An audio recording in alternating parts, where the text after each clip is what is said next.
Let me know when you're ready. Ooh, you're ahead of me. Wow. I tell you, I should pay attention. All right, everybody. I got 7:33 p.m. I'm going to call to order Woodstock's Planning and Zoning Commission special meeting. All of our meetings are special, however. And I'm going to do the roll call first of the people here in person, then we'll go through virtual. And before I continue, Doug, Dwight, Dave, you can hear us? Are you able to see? I don't know if that owl device is working.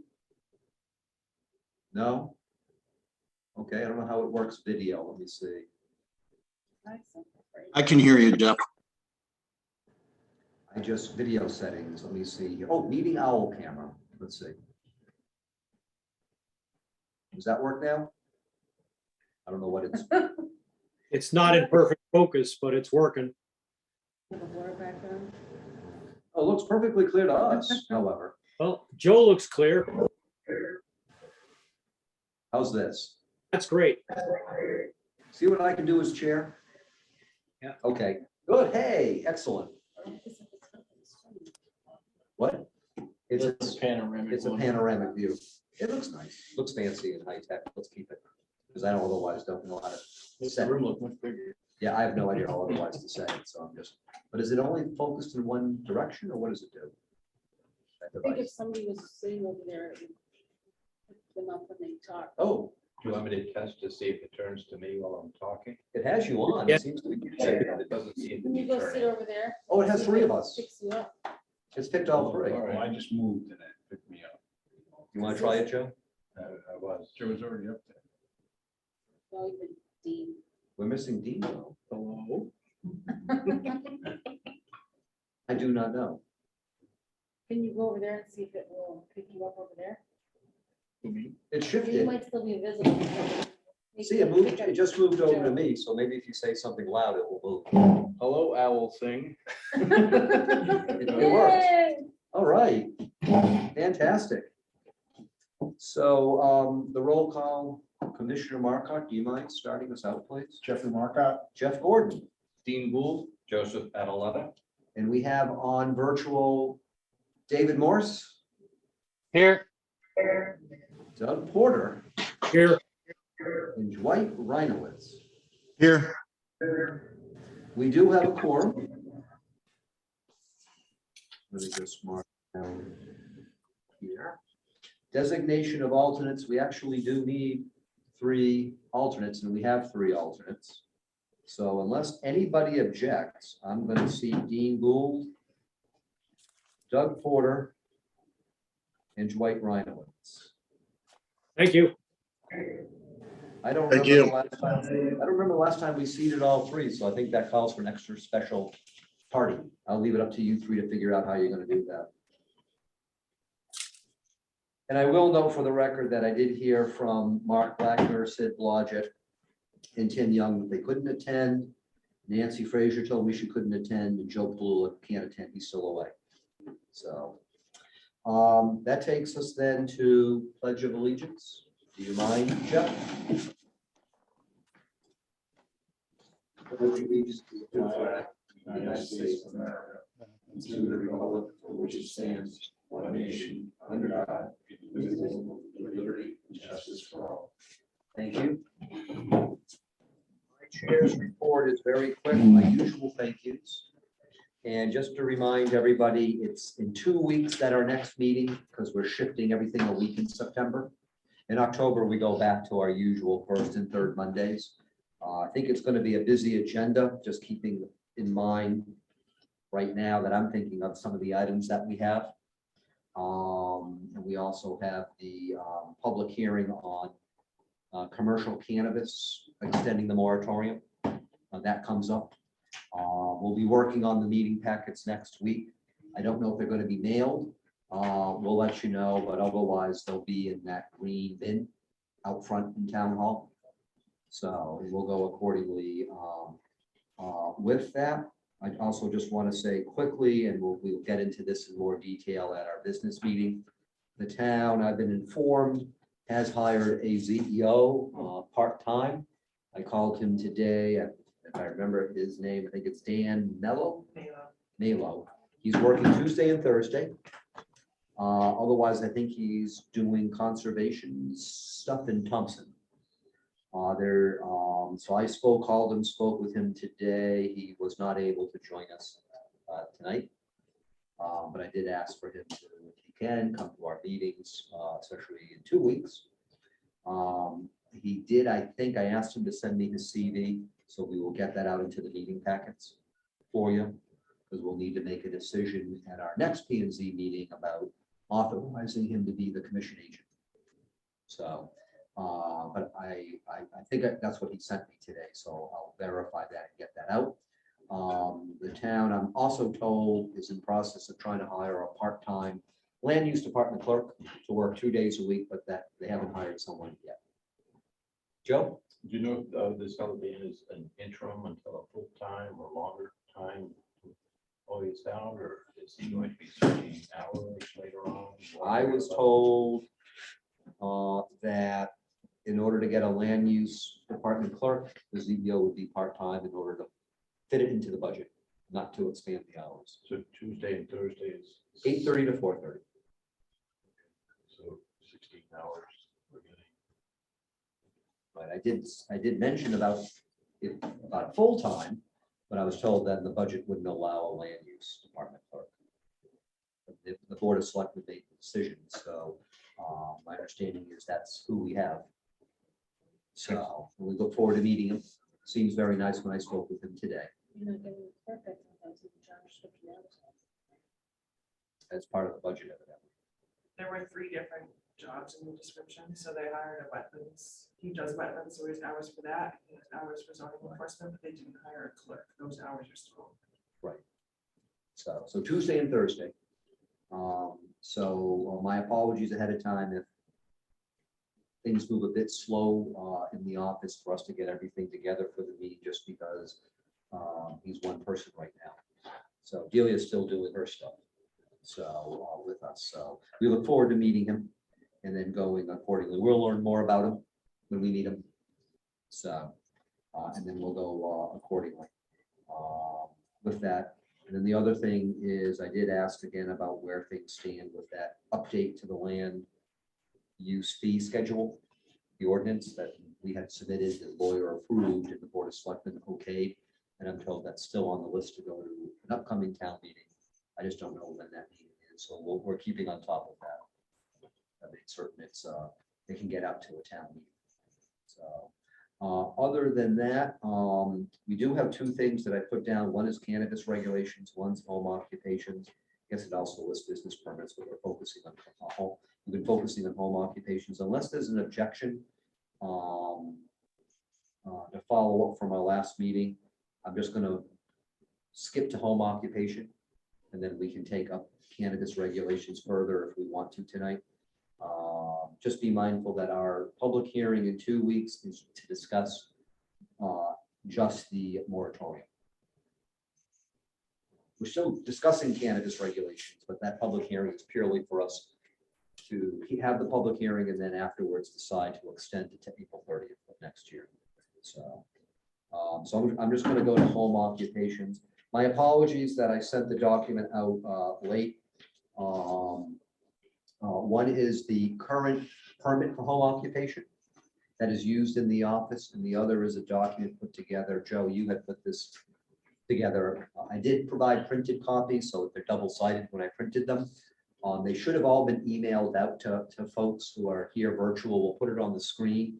And then when we discuss it, I'll mention a few additional things that I could mention about consideration relative to just not the regulations, but the application after having some prior discussions with prior ZEOs, such as Delia.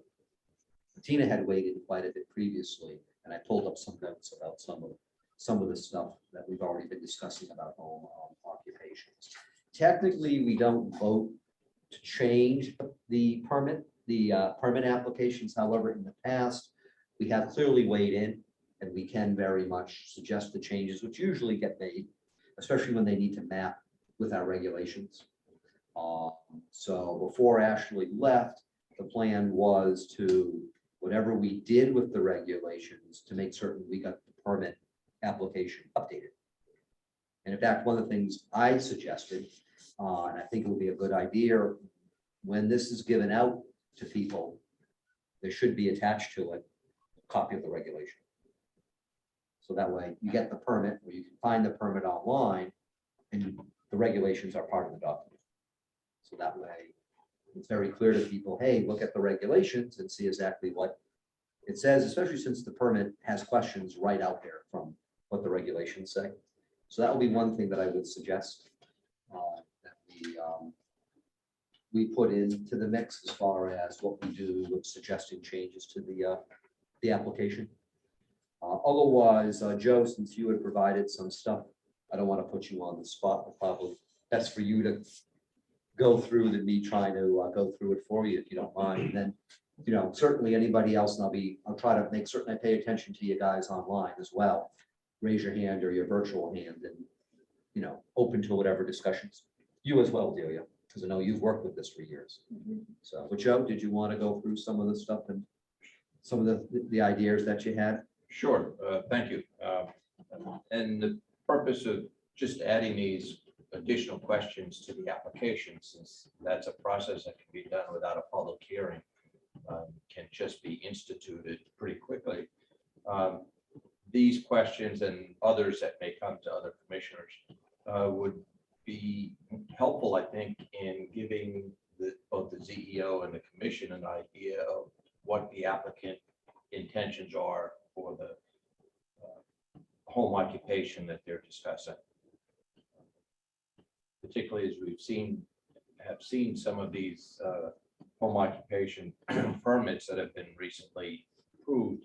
It just, I think, helpful for, again, the CEO or the commissioners to understand what the applicant is looking to do with their home occupation. So suggesting adding additional questions to the application. I'm just picking up where the application left off with numbered questions. And as you can see on the form, was suggesting a way of making it a simple checkbox or checking yes or no to the applicant.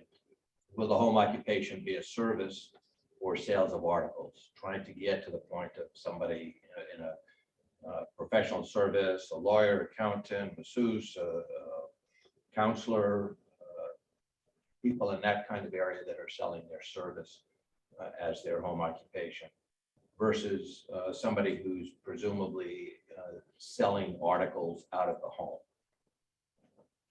And those articles can be man-made articles, it can be foods, it can be produce. So articles are supposed to be pretty broad ranging. And then if it's articles for sales, will they be produced in the home? Again, trying to narrow down what somebody's doing with the products. Now, question 12, will you be bringing in articles for sale that are not made in the home?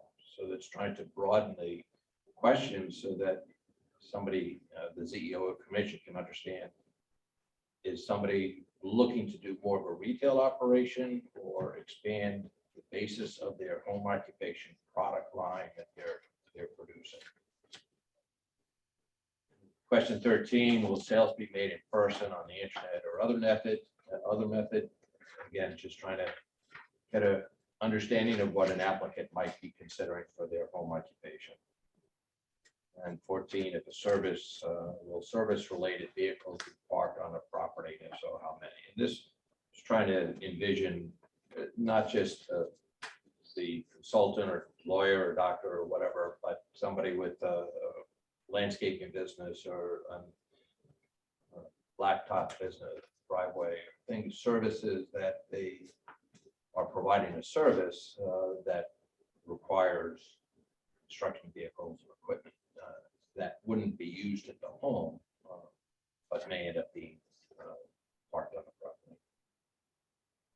So that was just kind of a start to give some information, again, to the CEO and the commission, because the way these are answered might lead the decision to say, well, this is really looking more like a retail operation and a home occupation permit is really not applicable. applicable in this particular case. So that's, it's not trying to discourage it, it's just trying to narrow down some of the applications where the home occupation might be going wider than what the intent of the commission and the regulations wanted for a home occupation. And then just a couple of things that I'm just gonna mention, just because these are things that I found in the notes and a few things that had been brought up.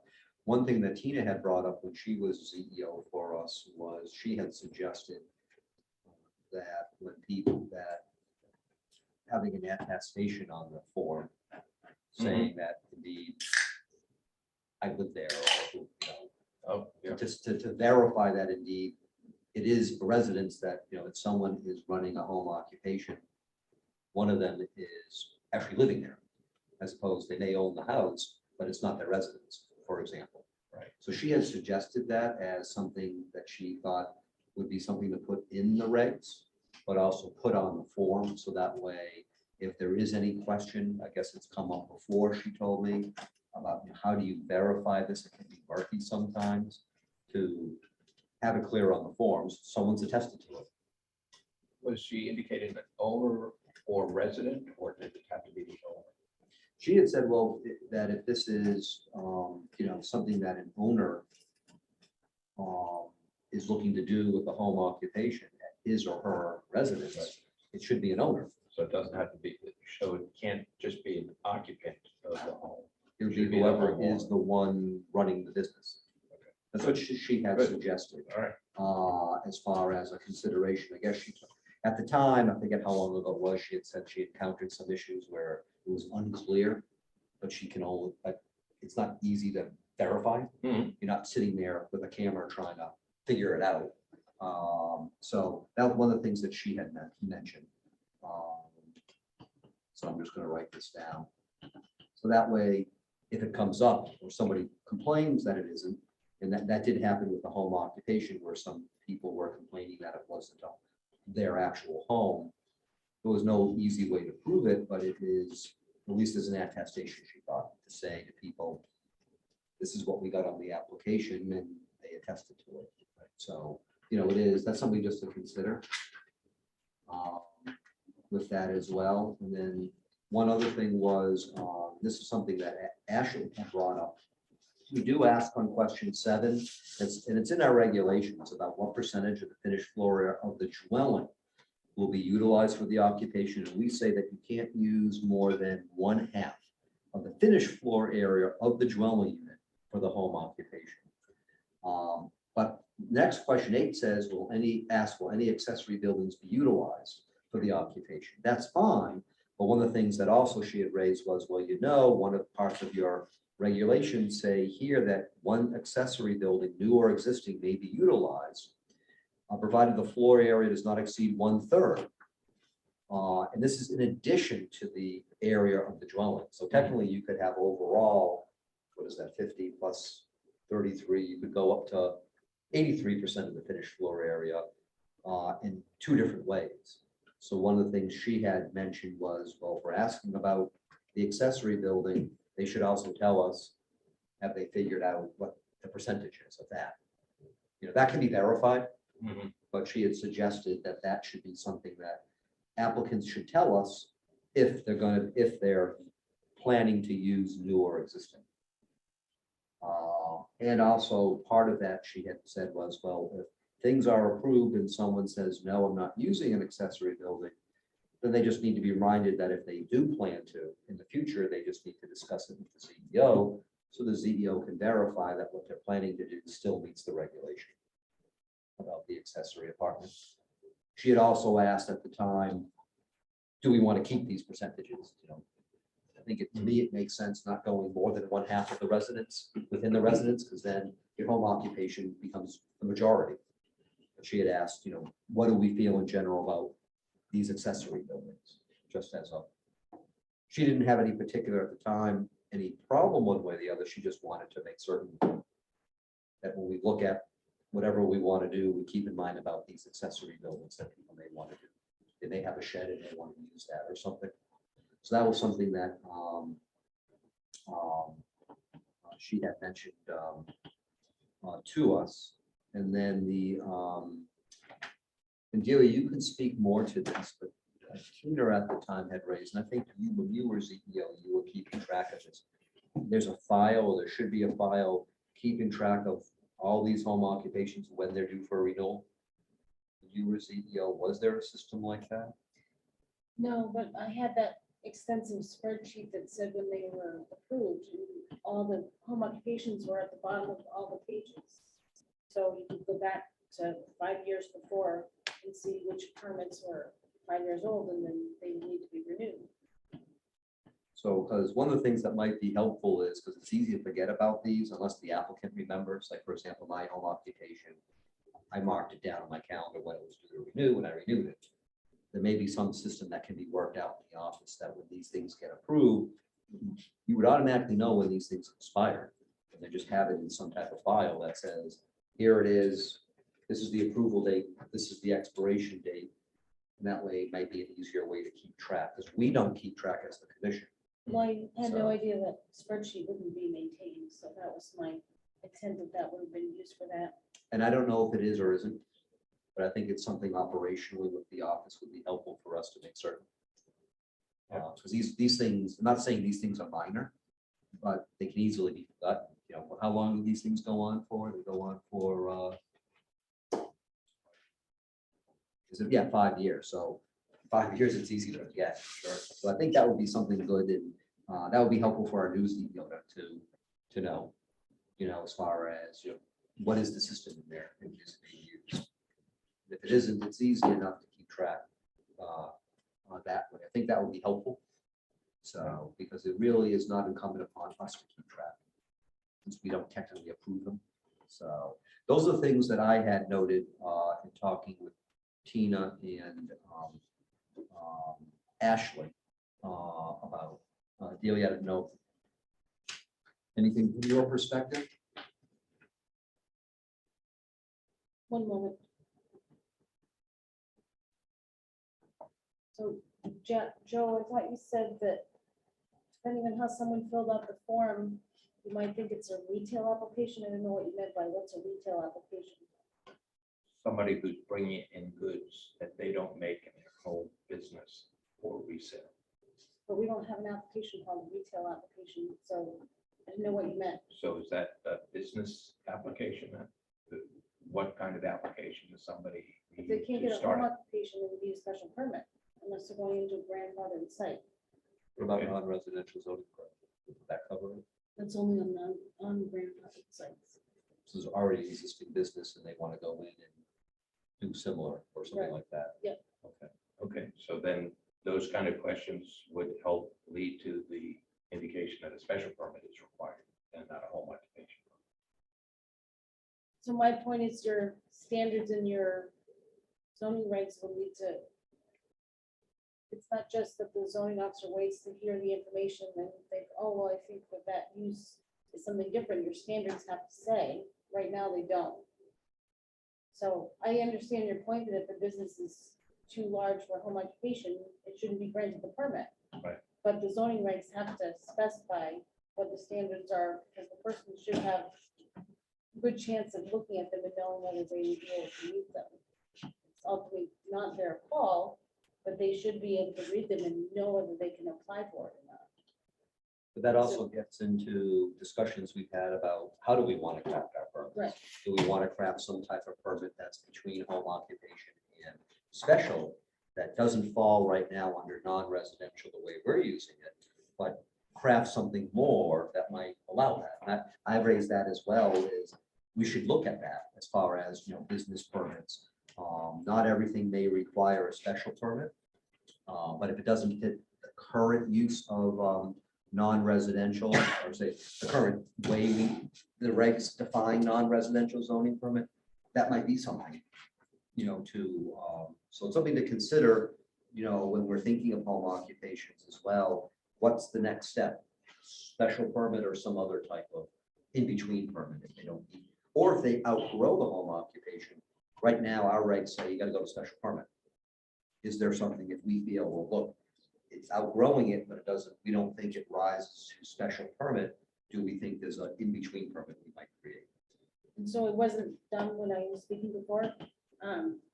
I think that you should identify there are certain uses that should not be issued home occupations. And then it wouldn't be a question. You can clearly state, whatever the uses are that you think absolutely should not be issued home occupations. Well, the community district, I'm sorry.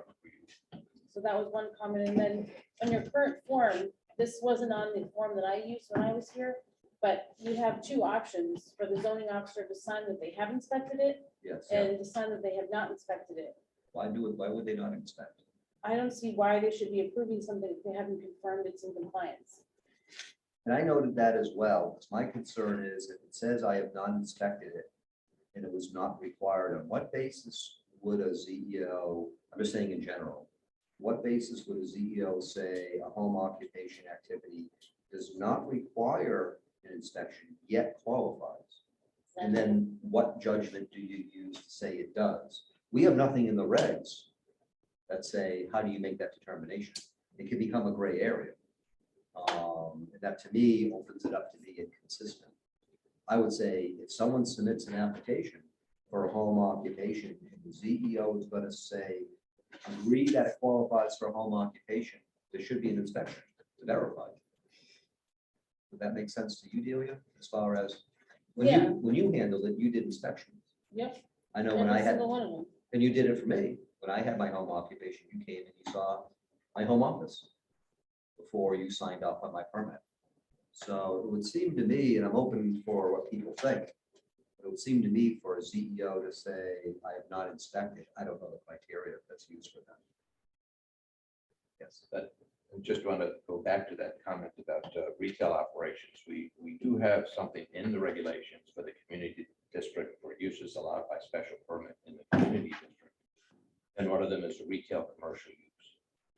So I don't know the specific definition for retail commercial use, but in retail operation, it seems like it falls under the special permit requirement. What I was asking was that it sounded like you were referring to a particular application type.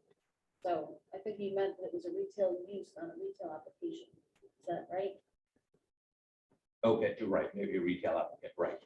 It's a retail use that they were indicating by bringing in outside produced goods for sale in their application for a home occupation. But really it turns into a retail process, which requires a special permit. And there's been home occupations currently being used that fall into that. And then there's been some question raised. As far as, So the definition is kind of overly broad, though. Say if I'm running a drop shipping company in my basement, it's just me working in there, I don't have any traffic because I don't actually own any stuff I'm selling. Still technically retail, but I don't think that should have to have a special permit. I guess it gets into what do we define as the scope?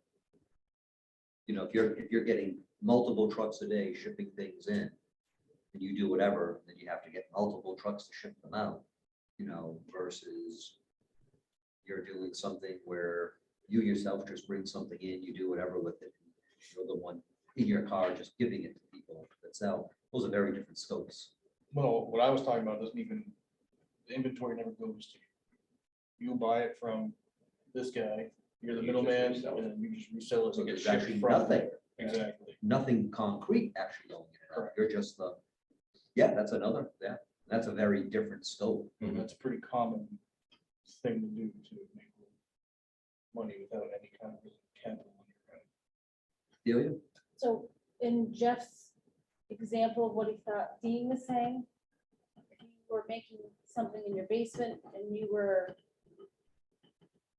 didn't sell it directly to the customer, but you had a truck dropping off supplies and then you had a truck picking up the assembled product and you were sending it out by the mail or something, you might have, I don't know, say you have 3 trucks delivering and 3 trucks picking up, although that would be awfully busy. That's 6 trips. But you could have someone else who could have a home occupation and they have 6 customers a day. Is that really any different? Are they allowed, is the other kind of home occupation that might sell pot holders or whatever? or apples or something in their little store, and they sell to 6 different customers who arrive separately? Is that different than having 6 trucks pick up and drop? I mean, we don't need to micromanage who is getting out of the truck and what for, right? We're gonna have to come up with some type of red standards about what we consider scope. Right, and the examples, I think, you pulled from Pomfret, they have a class 1 and a class 2 type home occupation description, but their class 2 said if you meet all of the class 1, which are somewhat similar to ours, but then you also have these additional kinds of needs for your occupation, then it essentially requires a special permit for the town of Pomfret. So they can have something called a home occupation, but 2 different levels. Second level requires a special permit. So they just defined it more specifically than we have. So I'm suggesting when you look at your uses, before you get to that, because you might decide you have 2 levels. Although if you have a special permit level, maybe that just includes people who want to run a business out of their house, it's too big for a home occupation. Or maybe it's the use that you've identified as cannot be issued a home occupation. But if you identify like coffee shops and restaurants and stuff like that, that have direct sale to the customer because of the number of parking spaces or the seating or whatever, that they would be too large or maybe have too much turnover, that they should not be issued a home occupation. But you might allow for a caterer because they would deliver the food. They don't have customers sitting there and eating it, or all the customers coming to pick up their stuff like a bakery or something. And we have some people doing that now. I don't know if they have a home occupation, but are supposed to do that. There's one that has a home occupation, it's Woodstock Farm, I forgot the exact title of it, but the name of her business says that it's a farm, but it's really a bakery, it's not a farm. And so she bakes her stuff and then she sells them at farmers markets. But there are a couple of people in town who actually do catering, not like big gigantic, they do. I don't know if they have home occupations, but there are people that do that. Leads their own facilities, however they, do it. What kind of permit did couple Woodstock Valley that have the get what they even do? You know, the ones that was doing that healthy living life? Is that a special permit? No, because we never had a. So public with the hearing old on it. rental company, they never came back. Oh, Or, okay. I don't No, know, they did did, come they back? did, They the did. herbalist. But that was because it was grandfather. Remember, there used to be Okay, a 'cause- huge 'cause business So there. that was non-residential Right, zoning permit. so they did come back, Because the business but they had didn't need a been there special prior. permit because it used to be huge Okay, business. And that's they're right. only using a small part of their property for their wellness. But we did discuss with them that if they wanted to start expanding into other things beyond what that is, they'd have to come back and maybe then have to get into a special permit. But there's only gonna be a couple of people.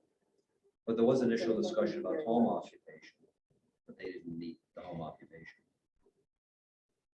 So, and again, there might well need to be an in-between type permit we create.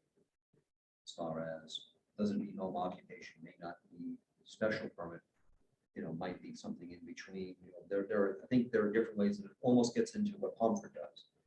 Pomfret says, well, you have 2 different types of home occupation. Home occupation type 2 goes to special permit. Perhaps it may not, maybe there's something more involved with the home occupation that might have an additional layer of review and requirements, but not to the point of a special permit. These are just things to consider how we want to handle. To get to Delia's point, definitely we'll need to define better what are some of the uses we say would work for home occupation, wouldn't. You had mentioned about some of the outright stuff that we say in, say, the community district. But we also, people could do this in the Lake District as well. What, would need a special permit? And what is the scope of it? There's a number of different things, what Dean mentioned, where you're actually not touching the product. It's all, you're just the middleman, so to speak, versus, physically you're involved, you're handling it or whatever, it's on your premise. What's the scope? With that, that's going to be the tougher part to define. And some of those might be answered by having a few more questions on the application. can start getting a little information for the longer process to change and modify the regulations. I think on the application, if we can add more questions, we can start building some information. And I'll just use an example, one for a recent one in June.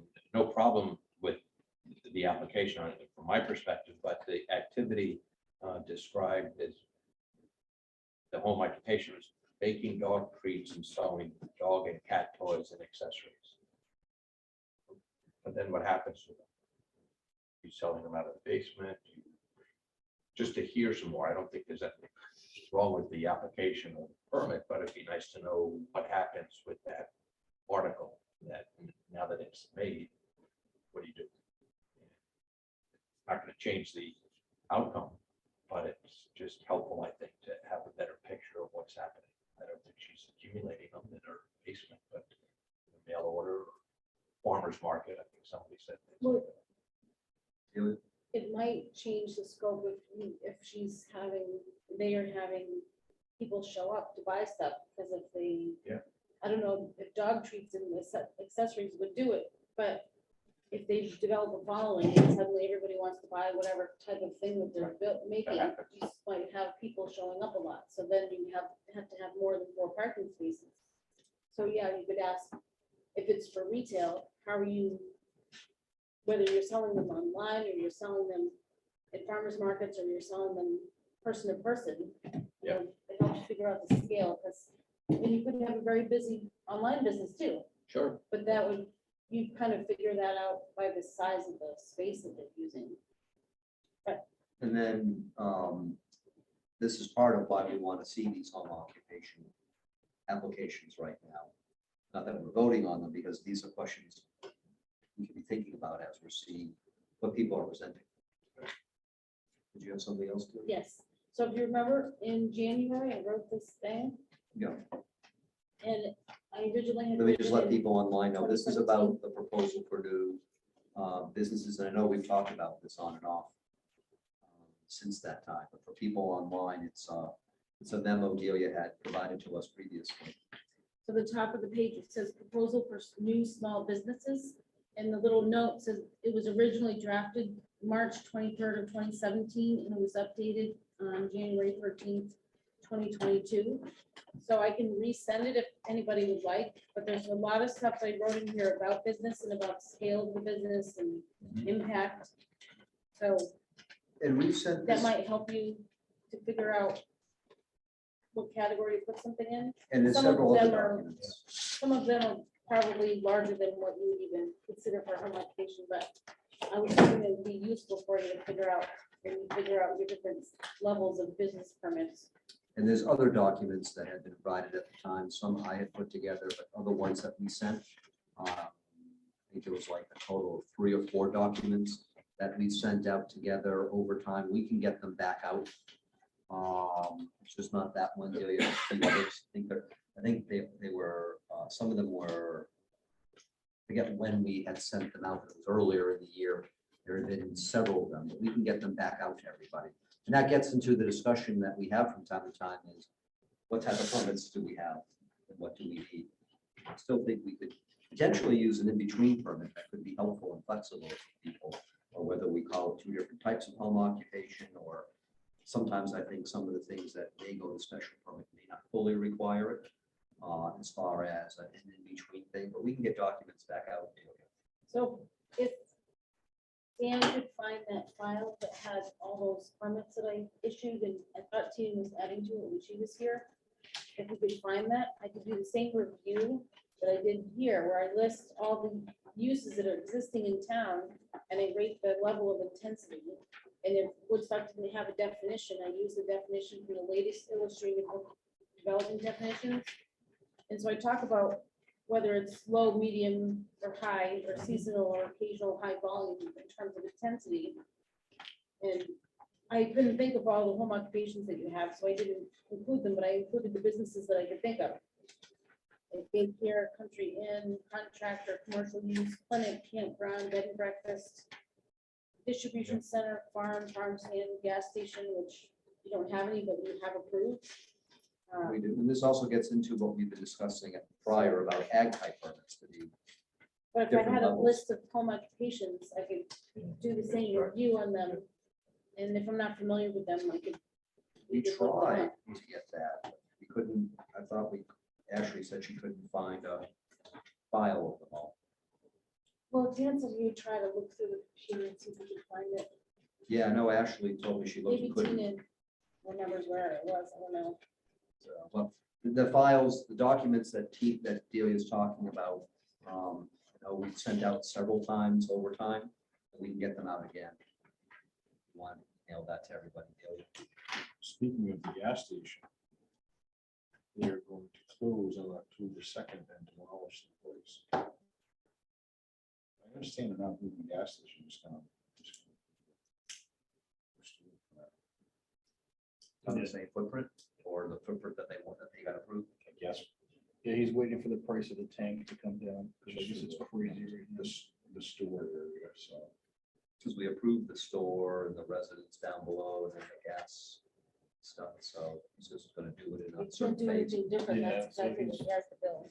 Yeah, Yeah. so he's building the store now, then the store's done. Still keep the store open while they're building the fuel island. That was how he's intending on doing it, from what I gathered. When I came in there, he told me he was closing up pretty soon. Whatever, the CEO will need to inspect stuff whenever to sign off, but I don't want to forget it all if Doug, Dave, are you still on, and Dwight? I don't want to miss you guys. If you had anything you wanted to comment on, you don't have to. I just want to make certain I'm not missing you guys. Okay. Oh, yeah, I've been listening here.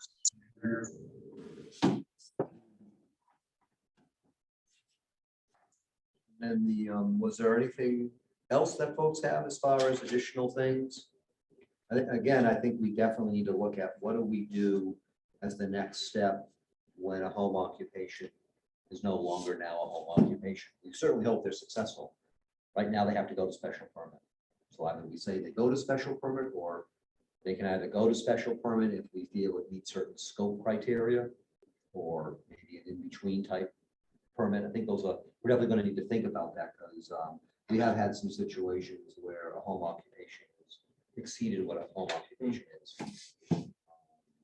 We have to be mindful of that. One of them, I think, expires next year anyway, so there'll have to be a discussion about what will happen when that expires, or before it expires. But we do need to keep that in mind, that in 2 years, they've exceeded it just a little bit versus really now somebody wants to really go full hog and they're very successful and they really want to expand tremendously.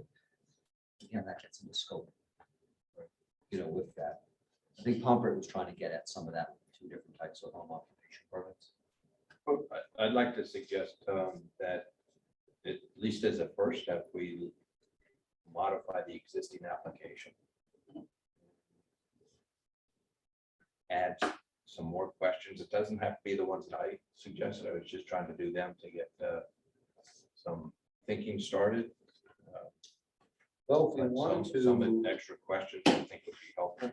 if we wanted to do that, I mean, technically, these things don't tend to come to us to be updated. However, in the past, we have looked at some application forms and we have suggested changes working with the CEO. And we then made, changes were made.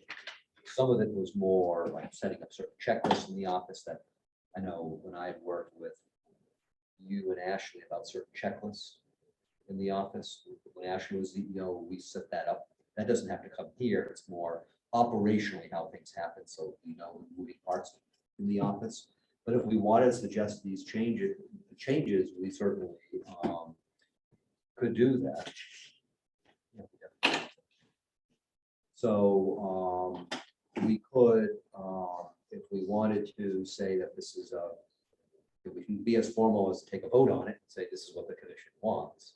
Or I can certainly, we have a new CEO who I don't know how much he's had a chance to look at our home occupation regs. I did tell him that we're working on home occupation regs and that we're also looking at the form, the application form, so that way he was aware of it. Or we can just say, these are the items we would like to see on the application and make that happen. I mean, I'm open to whichever way the commission wishes to, to do it. We can take a vote and say, these are the things we would like to see on the form, even though they're not part of the regulations. Even also include maybe deleting one of the things on the form. Correct. That you pointed out about inspecting or not inspecting. So why don't I do this? Why don't I, because of these different things we've talked about? Yeah. Why don't we have this form, we can look to show what are the things we're adding and subtracting, so we can actually see a new copy. And then we can bring this, So are you working on that? Or do you want me to work on it? well, I already have this stuff. I can just plug this in, I guess. I don't necessarily think that I have or I have not inspected the premises. I'll use you as an example. Really don't have anybody coming and going. We've got a home office that I don't think that the CEO needs to go over there and inspect the fact that, yeah, you have a desk with a computer on it. And you did come out and take a look at it. What do you think? You've done this stuff for a while for us before. Do you feel that if a CEO in general is going to sign off saying it qualifies, that there should be an inspection? Doesn't have to be 10 hours, but do you think that there should be an inspection? to Yes. Tag. And it may be very simple in the case of someone who's doing the kind of an office job like Jeff is doing, but other kinds of home occupations might be using more of their house than what would be allowed. If they're making something or, And Whatever. again, I case by case, but I don't think it's necessarily a bad thing when we have that on there. But it says in parentheses, inspection is not required, so. Well, I'd raise They've the always question, been what required before that requires form an was inspection made. or what doesn't require an inspection? We have no criteria. And I don't think that's a bad thing either. I just, in the fact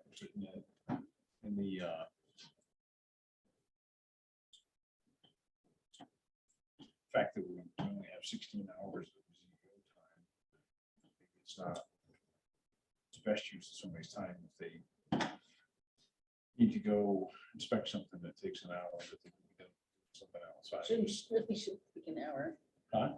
You just walk through. You I don't need to know, like, by the time we get in the car, when you drive over there and drive back, it's. She took 6 hours. She was there measuring right down I to the did not. fraction of an inch, and, I did not. From you know, here, taking photographs. from here to my house is 20 minutes, 15.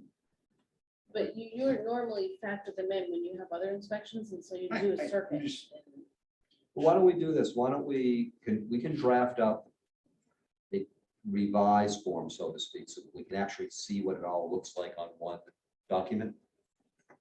And we bringing this back, to us. I could say, well, we can get something out hopefully for the meeting packet. We may, in 2 weeks, our next meeting is likely going to be busy. I think we have a number of things. We have a preliminary discussion that might take a while. We have Rusty Relic. The cannabis public hearing may not take a while. I don't know yet what other, we have a subdivision or no? Yes. Is that going to require a The public hearing? Interest Appeal, it's a re-subdivision. Oh, that is, that's a re-subdivision and well, that's a separate discussion we'll have. I'm hopeful that they've actually provided all the stuff that needs to be provided and We stuff. have Scenic Road, we need to set the public hearing. We also have, all we're gonna do is we have that application from the town to improve part of Center Cemetery Road right by the cemetery. But that requires a public hearing, which all we're gonna do is schedule it. We're not gonna start it up that night. You have that stuff. Yeah. So we can look to see about trying to get this into the meeting packet. Whether we'll have time to take this back up at our meeting in 2 weeks, I don't know. I'm not averse to doing that if we have time. But we can at least see about showing what this shows like on some of the things we've talked about on one document. And then take it from there.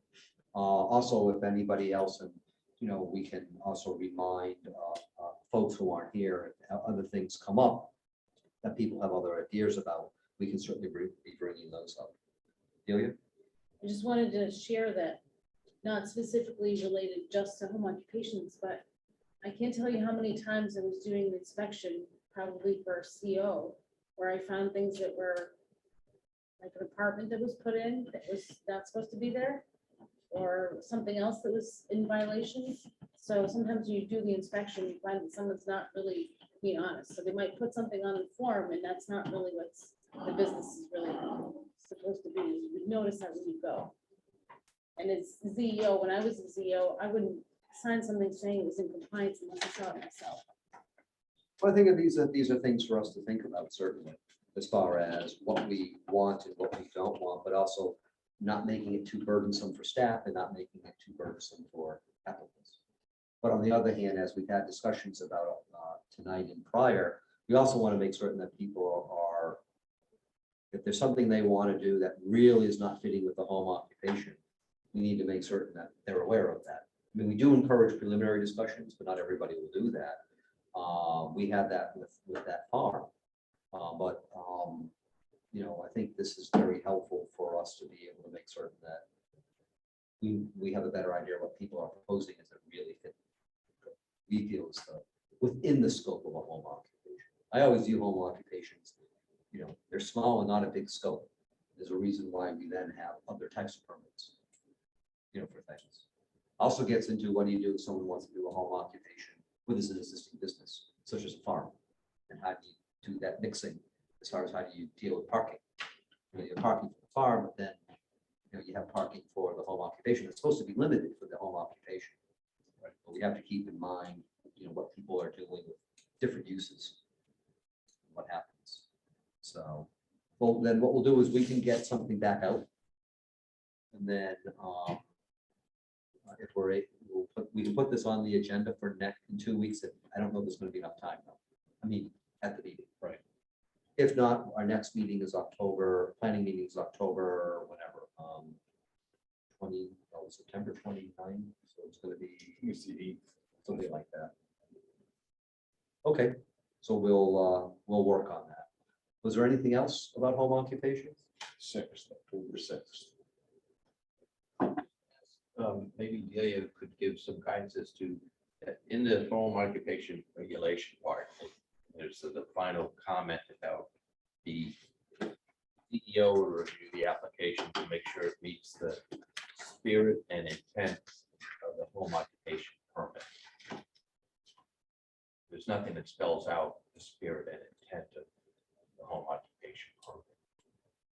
Is that something that could be spelled out outside of the regulation, like on the application form saying the spirit and intent of the zoning commission's home occupation permit is, and have something there?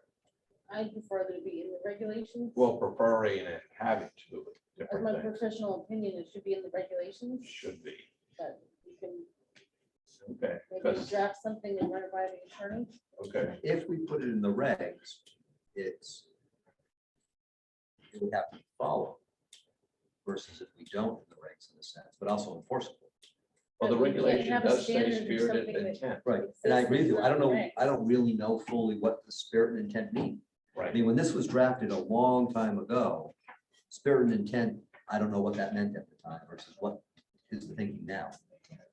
I think that gets into defining uses, scope and things like that. How more do we define standards for home occupation? I think it's probably a fancy way of saying you know it when you see it, like you get the feeling that it's just too big or something, but that's not really something you can enforce. So it's like the Supreme Court ruling years ago saying, Pornography. we can't define pornography, but you know it when you see it, type of thing. Sort of.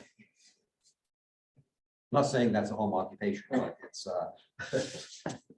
it's, it is tough because, I mean, we all can think about, yeah, this is what a home occupation is or isn't, but then how do you actually craft it without making it like 100 pages long, and but also trying to make it flexible for things we may not be thinking of. Well, I was impressed with some of the discussion, not the last meeting, but I think the one before with the home occupation, where different commissioners are voicing their vision of what a home occupation in their mind means. And some of it was pretty limited, but there's no clarity about that in the regulations. And that's all I'm trying to see if in that statement about keeping with the spirit and intent of the home regulations, home occupation regulations, there can be a short statement saying what that intent is. I think that's gonna be the heavy lifting for us. How do we define some of this? How do we, what do we think is spirit and intent? We're gonna definitely have to craft something. Yeah, to give the CEO some guidance and help so that they have a better way of making a decision. But also for us, because if someone comes in for a prelim discussion and says, hey, I'm thinking of a home occupation, and we're like, no, we don't think that meets the spirit and intent. And they may ask us, well, what is spirit and intent? And we're like, well, this is what we think versus, well, this is what we've defined for clarity. It also will help future commissions as far as, well, what were we thinking and what do the regulations say and moving forward. Because again, I have no idea what at the time spirit and intent meant. It's tough to define that right now. Delia? I was thinking perhaps in your discussion, you could step away from what the regulation says and figure out what kind of uses, like, you don't have to nail it down to like a potholder maker, but you could, like you said, you have like a accountant or lawyer, that kind of person, and you, that's sort of like a service, and maybe like esthetician, massage therapist, and you know, whatever that type of service. And then you could list, like, maybe there's more than one category that could be within it, but then you say, those are the types of uses that you could do, and here's the types of uses that cannot have a home occupation. And maybe you no longer want to allow auto garages and restaurants, that kind of thing. And then you could list your size limitation. So it could be one of these uses, providing you're within the size allowance. So it's kind of like a different way to look at the regular standards. You have your use and then you have your size. And your, perhaps your location, like you're saying, a certain amount is allowed within your house, and maybe a certain amount is allowed on your property that's not within your house. And if you have service vehicles, that's part of your business and it's on your property, but it's not in your structure, or I mean, not in your house, it's not in your outbuilding. Again, yeah, these are all the things we're gonna have to come up with some standards on to better define. Let's see. Okay. So then we can, does anyone have anything else on home occupation? Okay. So we'll continue on with that. And again, at the time, Ashley said she couldn't find a list, but Dan might be able to find it of where they, of all of them. We couldn't get it from the assessor's office. They did, because they're not listing it as home occupation. It gets listed as business. I'll reach out to Tina and see if she remembered where it was. Okay, sounds When fine. I left, all the stuff that was on my computer was turned over to the computer that was the secretary's in the building office. So we had a copy of it, so I don't know if it's still there somehow. Maybe it's somewhere in a And I file. made a copy of the stuff so I could use whatever I needed to use at VCOG. And they had a major computer crash and lost a lot of things, but maybe I can find it. Okay. We can see it, but I know we did try several ways to find a full list, and we couldn't. Where are these, how are these forms filed? The actual application. The current form, I don't know. When I was here, we had a triplicate form. I signed it. The top page went to the applicant.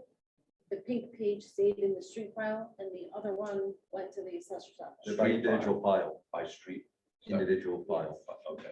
So unless you go through all of the All right. files, that can be massively time consuming, but you know, if Dean wants to do that, I'm not gonna stand in his way.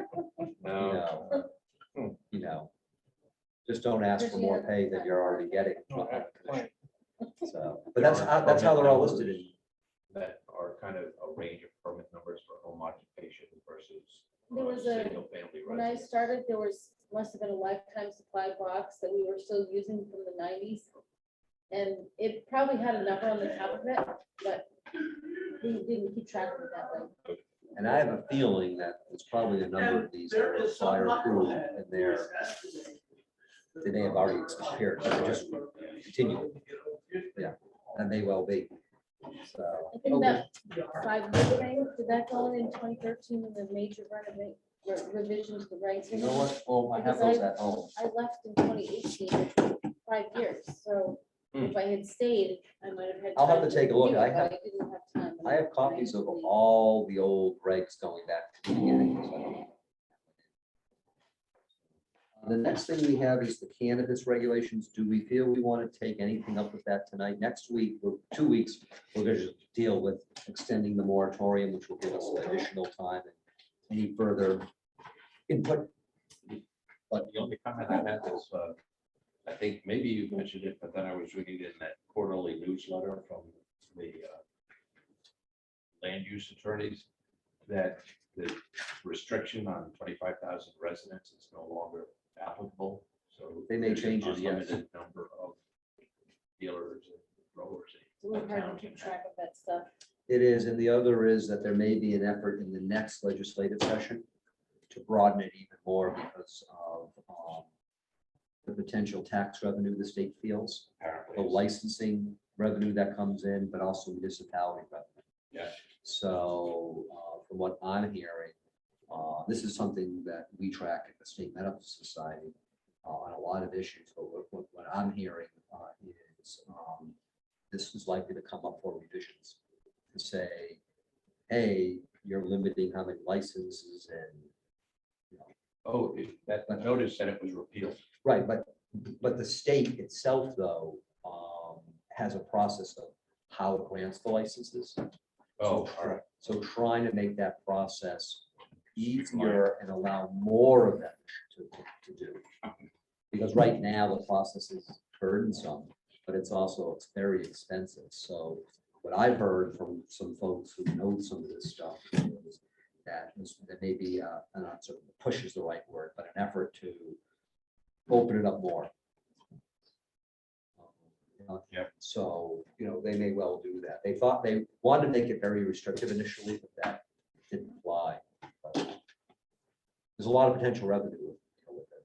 So that may be what's being looked at. I don't think we're going to get a trillion of them here, but I know that there's been 2 people who have thought from time to time about commercial sales and someone who's thought about, I don't want to use the term medicinal, medical, but using it through that setup the state has to have a business. So with that, that takes us to adjournment. Is there a motion or? Just real quick before we Yeah. do that, I don't know if they do the weddings or whatever on Center Road, That we had farm? an issue with, they had another event last weekend. So it's still It evidently is active. ongoing. So I did send a couple of emails off to Ashley, but she wasn't doing any CEO work. I did let Dan, our new CEO, know that there are several pending enforcement items that need to be looked at. That and where we stand with Supreme Sheds. So he just needs to look at the file. I think he's meeting tomorrow with Ashley. So I'm assuming she'll go over some of that, but again, she wasn't, once she, in a sense, left us, she told me she was doing no enforcement. So I have that on the list to bring back up at our meeting. And I did mention to Dan today that we do want to get a zoning permit report and a zoning enforcement report, but that he's just stepping in, so he may not fully know what's going on, but thank you for letting us know, because that's something that's on our list to follow back up on. So, yes, Delia? It's important to know that they were issued a notice of violation. We don't Because if- know. Right, but you should find out, because if they already have and they continued, then you can move to cease and desist and they can be fined, but you have to word everything properly. Yeah, and we don't know, because when we've been asking, it's in between before Dan started and when Ashley left.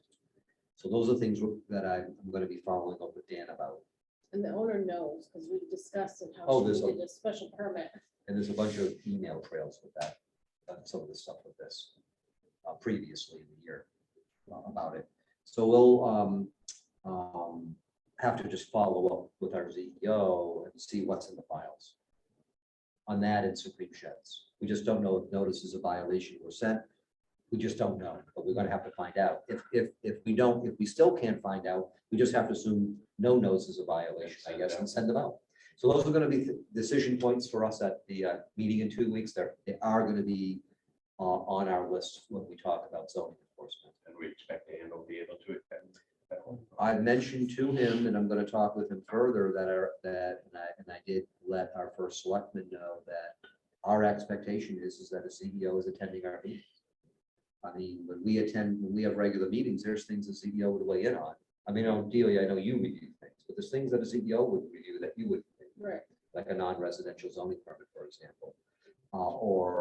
But at planning meetings like this, we may conduct business if we felt we needed to. Technically, that's why we no longer call it subcommittee, because we can actually take votes and do things. But yes, I mean, a CEO, I would hope, would be part of these planning meetings. I know this was very short notice for Dan, just having started, so I don't hold it against him not being able to attend, but it's helpful moving forward. And if he's working on Thursdays, then he, I don't know how that factors into the hours. I know that was an issue previously with, when changes were brought about in the land use department. And then Tina was hired, but she was on a part-time basis. And not the current administration, but there was a prior administration that was trying to factor in her hours here.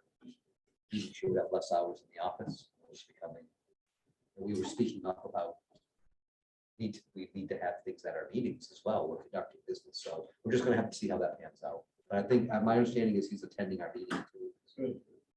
And if I could suggest that if you're going to mention that he would be creating a permit report and an enforcement report, that he uses Delia's reports as a template as a starting point, unless he has his own, but I think his reports were helpful, more detailed than Ashley's report. And Tina had followed that.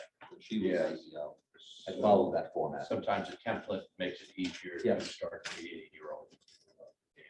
And we had mentioned as well that to Ashley, that it'd be helpful for us to know what is the type of home occupation, listed, Yeah, the location, but right. what was it for? Because that's helpful for us as we're looking at things. Yes. Sometimes we'll pick up trends or other things. Well, starting on Monday, we're going to be drafting more of the agenda. And the plan is to get the meeting packets prepared. It will be Dan, Delia, and I will be working on that, and then seeing where we stand with the zoning enforcement. Exactly what does Dan find is listed. There may be other things we're not aware of that he can tell us about. Mhm. I don't go into the office and I don't look at the files. So I have no authority to do that, and that's not my job. He can, so he'll see what's in the file and can tell us exactly was a notice of violation sent or not. So, is there a motion to adjourn? So Maybe wanted to make. I think Doug's seconding it. Are you seconding it, Doug? Okay, so motion by Adaletta, seconded by Porter to adjourn the meeting. I'm just gonna go through the roll. Joe Adaletta. Aye. No. Jeff Gordon, I will actually vote aye. Dean Gould. Aye. Jeff Marcotte. Aye. That was a big vote, by the way. Proud of it. You should be. Is David Moore still on? No. So he's not present. Joe Bullock's not present. Doug Porter, how do you vote? Aye. Well, unless somebody, is Dwight Ryan? Oh, Dwight, how do you vote? Aye. So unless anybody objects, we are adjourned at whatever time you have. Good night. Thank you, everybody. Good night. This hour was.